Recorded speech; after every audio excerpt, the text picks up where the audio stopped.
Your law school admission essays can make or break your application.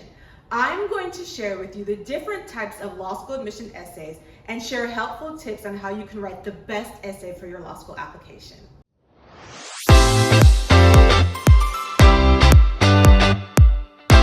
My name is Ndidi Amadi. I am your friendly law school expert next door. I talk about all things law school, and I'm here to help you along your law school journey. Also, subscribe. Okay, so the first thing with the personal statement is let's talk about your motivation as to why you want to go to law school. You want to talk about that specific moment that prompted your interest in the law, and you want to craft this in a story that will draw the reader in, not something like, I saw my father practicing law and I wanted to practice law. You want to share a personal, poignant moment in your life that prompted you on the path to pursuing law. What's your motivation? Why law school? You'll also want to share relevant experiences in your personal statement, perhaps something that you did that is tied in with the law. I want you to be careful with this one though, because I do not want you to start talking about all your legal internships. That's not what you want to do, but perhaps there was a particular experience where you just knew that this was the right path for you. You can also share that in your personal statement. In your personal statement, you can also talk about different challenges that you've overcome. You can frame this in a positive way, hence the word overcome. Something that you've been through, whether it is you are an immigrant to this country, whether it was a learning difference, whether it was advocating for your family who didn't have access to legal education. I've read all different types of personal stories. The most personal stories that resonate with me are the ones that show that zero to hero journey, that transformation, that triumphant ending. So if you're going to talk about a challenging point in your life, you definitely want to have a happy ending, even though we know that sometimes life is not always a happy ending, but you definitely want to show that journey of the challenges that were presented, what you did to overcome those challenges, what you learned from those challenges, and where it's leading you to in this current moment. In your personal statement, you can also talk about your career goals. What do you see out of your life? What do you want from this beautiful education? What do you want to do? What do you want to impact? Who do you want to impact? You can share that in your personal statement. When I have worked with students in the past and have helped them craft their personal statement, I tell them that you always want the reader to walk away knowing the answer to these two questions. The first question is, who are you? And the second question is, why law? So the reader should know, they should get a sense of who you are by reading your personal statement, and they should also know why you want to go to law school, why this is the next best step in your career, why do you need to pursue this education, why should they admit you into their law school. So we talked about what you do want to share in your personal statement, your background, your unique experiences, challenges that you've overcome, personal anecdotes, your motivations, your career aspirations. You're giving us you, you're giving the reader, who you are. That's what you do want to focus on in your personal statement. Now, I want to talk about what you don't want to focus on in your personal statement. The number one thing, well, not number one, but one of the top things that you don't want to focus on is you want to make sure that your personal statement is not a rehash of your resume. What I mean by that is you don't want your personal statement to read like this. I was a paralegal, and then I interned on Capitol Hill, and then I did this, and then I did that. The reason why you don't need to do that is because you are submitting a legal resume. So you don't want the admissions officers to be bored with your application because you keep on regurgitating the same facts. So your personal statement should be different from your resume. This is not to say that you can't mention a work experience in your personal statement that was a powerful moment in your life, but it definitely should not be a redo of your resume. The second thing that you don't want to do in your personal statement is you want to avoid legalese. What legalese is legal jargon. Sometimes people think that they're applying to law school, that they have to start speaking like a lawyer, all this Latin, I have to say, all these things, res ipsa loquitur, random phrases that you do not need to talk about. They know that you're not in law school. People don't even really use Latin like that unless you're reading case law and there's Latin in there. But This does not have to be in your essay. You don't have to sound like a lawyer in your essay. Sound like you. Of course, sound, grammatically correct and professional, but sound like you. You don't have to sound like a lawyer in your essay. Another thing you want to avoid in your personal statement is not following the instructions. And again, this might sound basic, but you might be surprised. So most law schools will have a prompt for their personal statements. And of course, most of these prompts you'll be able to write one personal statement for different schools, but some schools might ask you something specific. So if you're using that general essay that you're using for all the other schools that you're applying to, but you don't answer the specific prompt of that one school's, you would have not followed the instructions.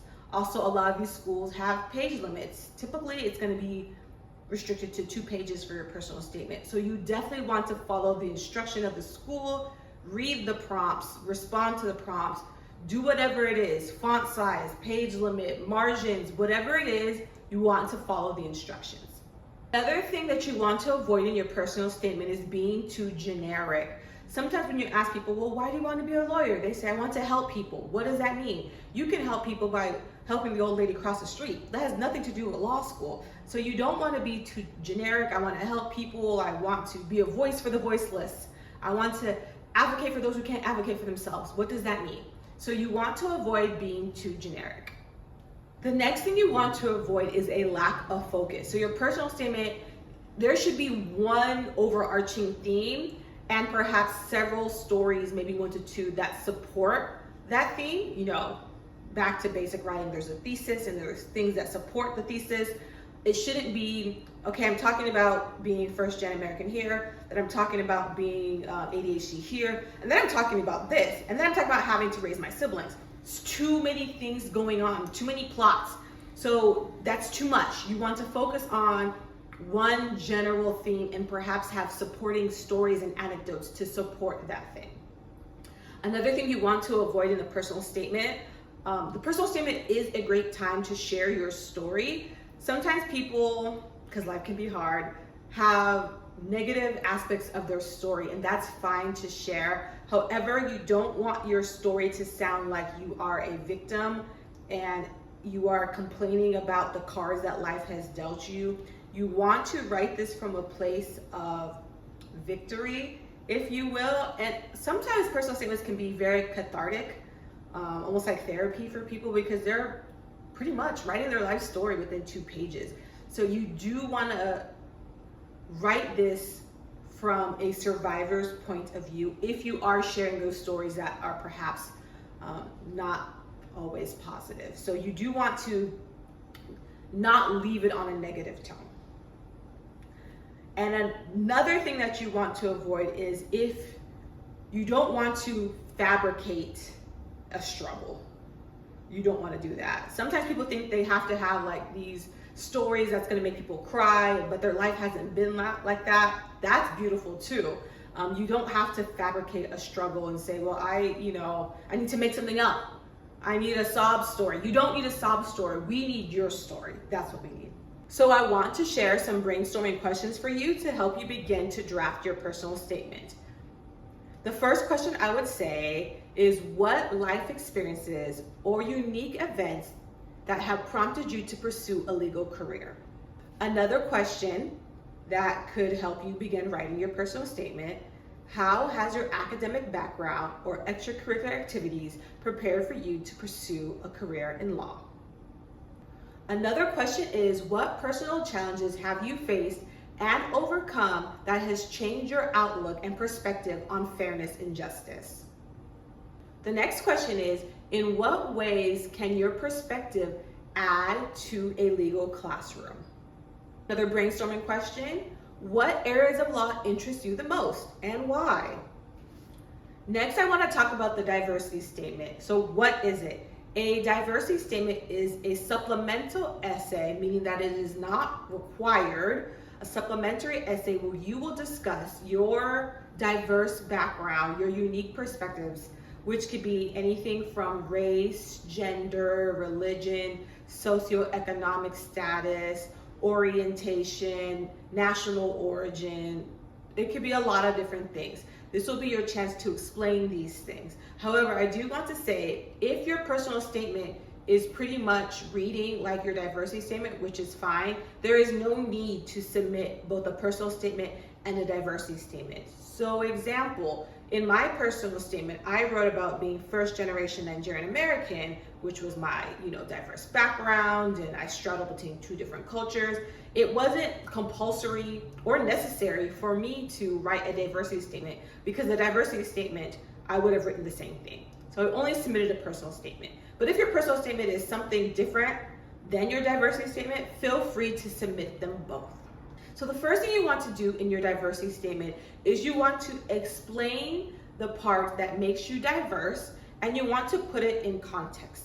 For example, if you want to say, I am an immigrant to, let's choose the state of Texas, and you can say, I moved to Texas at 9 years old. I was raised in West Africa, and I moved to Texas, and I lived in a predominantly, whatever it is, neighborhood. So you are providing the reader with what diverse identity that you are, and you are explaining the background and the context of why you were diverse in that community. The next thing you want to do in your diversity statement is you want to talk about how your diverse background, your challenges and your growth have impacted your perspective and have changed the way that you see the world, see justice, and see the law. It kind of ties up the whole essay into one pretty little bow.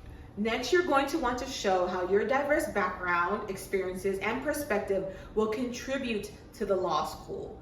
That is pretty much what the admission officers are looking for. Yes, you're diverse, but what will this bring into our environment? And finally, you want to mention if your diverse background has informed your career goals. So let's go back to the example of the immigrant who came to Texas at the age of 10, and because of their experiences and their background and their unique perspective, they have decided they want to be an immigration attorney. So you want to talk about how your background has impacted what you want to do or what you see yourself doing. Two things to avoid when you are drafting a diversity statement is if you authentically feel that you have something to contribute as a diverse candidate, then you should write one. If you feel like you do not fall into that category, there's no need to try to find something diverse about you. You want your application to be authentic. There's no need to try to find an identity that you really do not fall into. To avoid on a diversity statement essay is only focusing on the hardships but leaving out the reflection part of it. A diversity statement is not a woe is me, life is hard statement, leaving it at that. So you definitely want to add the reflection part of it. You can share your hardships. What did you learn from the hardships? How did it make you a better person? What will you use with what you have been through and what you have learned? The next thing you want to do in your diversity statement is you want to talk about the challenges and the growth that you've experienced. So if we're using the example of being an immigrant moving to Texas, you can say the challenge was perhaps learning a new language or fitting in with your peers or facing racism or discrimination or microaggressions, but you don't want to leave it there, because remember, we want our applications to be from a place of victory. You want to talk about the growth. You want to talk about you learned, how you learned. Perhaps you talked about how you learned to navigate the world, or how you learned an additional language, or how you learned to fit in with different people, or to get people to see your point of view or your perspective, or even respect your background. So you want to talk about the challenges, but you also want to talk about the growth. The final type of essay that I'm going to talk about that one could submit in their law school application are the addendums. The addendums are supplementary essays that one can submit to describe or explain something that could appear to look negative on your application, such as too many canceled LSAT scores, or a really low LSAT score, or a semester where your GPA just tanked, or perhaps even something disciplinary that happened on your record. So that is what addendums are used for. You don't use addendums to explain trivial things like, oh, I had a 3.8 this semester, but I normally get a 4.0. We all know a 3.8 is a good GPA. Or like I scored in the 170s, but the reason why I scored in the 160s is because I was late. it's still a good LSAT score. So you only want to write the addendum if there's something that would raise a red flag in your application. The addendum should only be a couple of paragraphs. It shouldn't be too long. It shouldn't be the length of a personal statement. You want to take responsibility. It shouldn't just be like you complaining about, I had a bad semester because my professor sucked. There should be some taking of responsibility, and there should also be some growth.